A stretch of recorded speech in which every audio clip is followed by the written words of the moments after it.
There is a massive shift that happens in adult friendship when you hit 20 that nobody sees coming.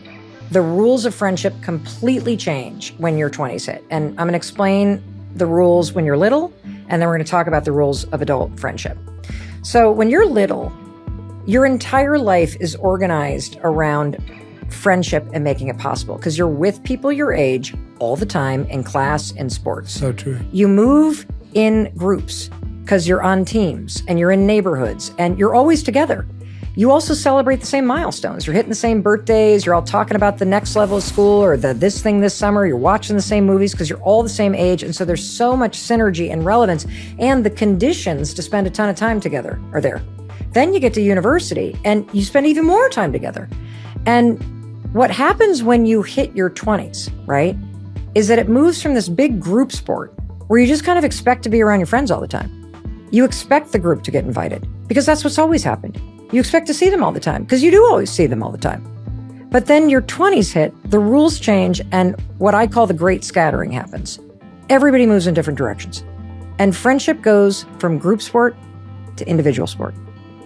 You can no longer expect friendship. You are no longer part of a group that is expected to be invited everywhere because everybody scatters. And suddenly, everybody's on different timelines. You're in different cities. You're moving in different directions. So there's no way to locate yourself inside your friend group. And the only thing that's keeping you together from your friends from you were little is a text chain that starts to go quieter and quieter and quieter as people start to focus on the people in front of them. Mm-hmm. And that brings me to two major shifts that I want you to embrace using the let them theory. Number one, you can no longer expect friendship. You have to take a way more flexible approach and a more proactive approach. You got to let people come and go. Mm-hmm. Super important. And then you got to let me take the actions to create the friendships. I got to go first. I got to be the one planning. I got to seek out new people. But there are three pillars of adult friendship based on research that are also going to help you understand that when people come and go in your life, 99% of the time, it's not personal. And you actually haven't lost them as a friend. One of the three pillars is missing. So the three things that need to be required to have a friendship happen are the same three things that were around all the time when you were a kid. Number one, proximity. Proximity matters tremendously. Proximity means who are you actually physically next to? In fact, they've done research, Jay. If you and I were in a dorm and we lived across the hall, I don't remember the percentages exactly, but it's like 90% chance we're going to be friends. Interesting. The poor person at the end of the hallway, 10% chance that we're going to be friends with them because of proximity. Even a matter of 50 feet makes a difference.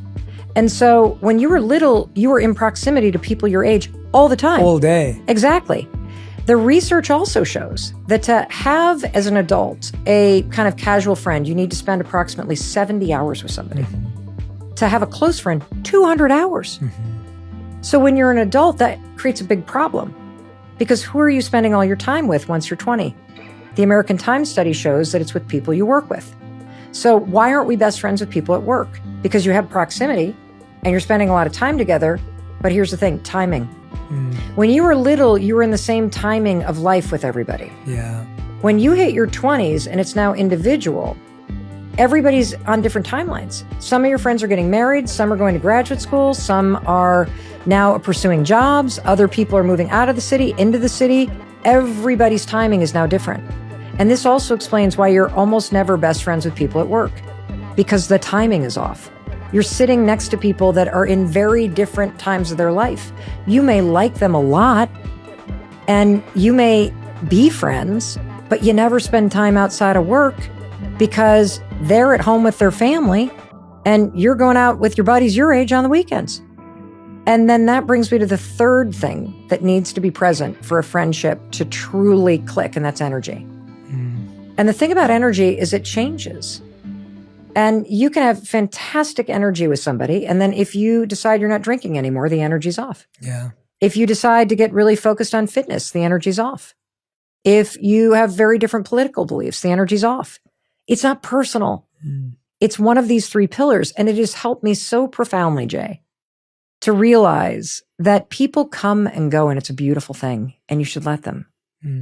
And you should really, if you have a friendship that starts to dissipate, right?